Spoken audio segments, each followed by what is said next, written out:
Alors, il faut savoir dans quelle direction s'en va la santé publique.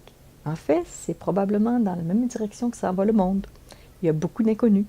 Mais il y a aussi des éléments qui sont connus. Comme tout ce qui influence le contexte de vie des gens influence la santé et que le contexte de vie change beaucoup, la santé publique a besoin de s'ajuster pour être capable de voir venir les problèmes, d'être capable de convaincre que si on ne fait rien, le problème s'en va de cette direction-là, mais aussi de voir les opportunités. Qui aurait pensé, il y a même 5 ans, qu'on pourrait avoir des épisodes de contagion, de suicide transmises par les médias sociaux, mais qui aurait pensé aussi que les médias sociaux puis tous les autres mécanismes nous aideraient à faire de la promotion de la santé. On ne sait pas ce qui nous attend. Qui aurait pu prévoir les épidémies d'Ebola et toutes les sortes de réponses, tous les changements au système que cela peut impliquer dans les pays qui sont concernés? Je crois que c'est un domaine qui va être en évolution constante et puis plus vous avez de la créativité, plus vous avez envie de voir venir les enjeux puis d'aider à mettre ensemble des gens pour les résoudre, plus c'est un domaine qui est fait pour vous. Puis pour moi, pour ma carrière, ce que j'aimerais faire, ce qui me passionne le plus, c'est d'essayer de comprendre et de diminuer les écarts de santé entre les Autochtones puis les non-Autochtones au Canada. Cet écart a des racines sociales très profondes.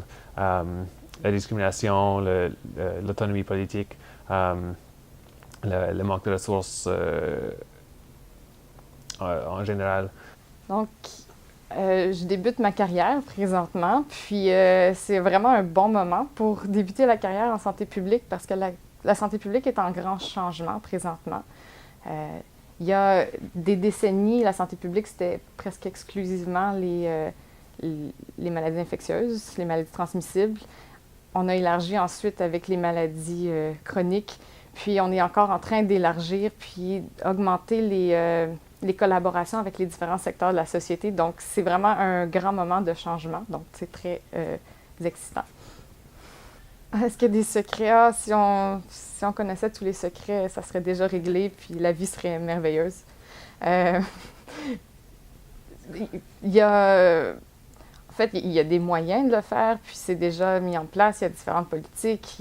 Il y a tout plein de gens qui font des choses merveilleuses pour pousser les politiques publiques vers des politiques, comme on dit, la santé dans toutes les politiques.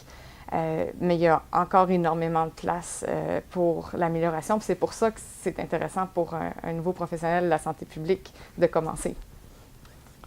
Une des choses qui est merveilleuse avec la santé publique, c'est qu'on travaille, je dirais presque exclusivement avec des gens qui aiment leur travail, puis qui sont motivés, passionnés. C'est quelque chose qu'on peut retrouver ailleurs, mais qu'on ne trouve pas partout, puis qu'on retrouve définitivement en santé publique, et c'est un gros plus. Alors, à quoi est-ce que je veux me dédier plus tard comme professionnel ou comme médecin spécialiste en santé publique? Moi, ce qui m'intéresse beaucoup, c'est la planification, gestion, évaluation des systèmes de santé. Donc, j'ai aussi un intérêt pour les populations vulnérables.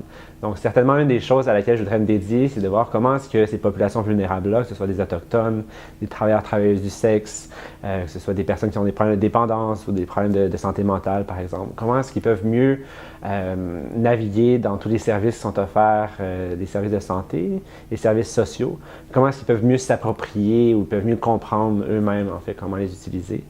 Et aussi, bon, au niveau plus local, mais aussi à l'international, c'est quelque chose qui m'intéresse beaucoup au niveau des populations vulnérables, par exemple après un désastre. Comment est-ce qu'on peut reconstruire le système de santé pour que tout le monde puisse en bénéficier, spécialement les personnes qui sont un peu plus vulnérables, justement. Donc, il y a ça. Il y a aussi tout ce qui est communication. J'aimerais vraiment actualiser la santé publique, la mettre à jour, si on veut, avec les médias sociaux, donner un petit coup de jeune, si on veut, à la santé publique, pour que, je pense qu'il faut que c'est le temps que la santé publique arrive à l'ère 2.0. Puis, on a plein d'outils qui sont très, très, très intéressants, mais on n'a pas une bonne connaissance de ces outils-là, une bonne utilisation.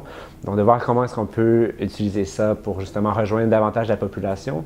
Puis, le troisième aspect, ça rejoint un peu ça aussi, c'est de vraiment faire que la population en soi va devenir elle-même un agent qui va défendre la santé publique, qui va s'approprier les concepts de santé publique et qui va pouvoir avoir un certain poids, que ce soit pendant le vote pour les élections, mais aussi entre les élections par rapport au gouvernement pour influencer les politiques publiques qui sont plus saines, comprendre par exemple comment est-ce qu'on peut modifier notre environnement pour que ce soit plus sain, comment est-ce qu'on peut avoir des meilleurs comportements pour notre santé, etc. Donc vraiment que la population s'approprie la santé publique, et c'est vraiment leur donner une voix, si on veut, et les outils pour ça. Donc, c'est ce qui m'intéresse surtout en santé publique pour plus tard.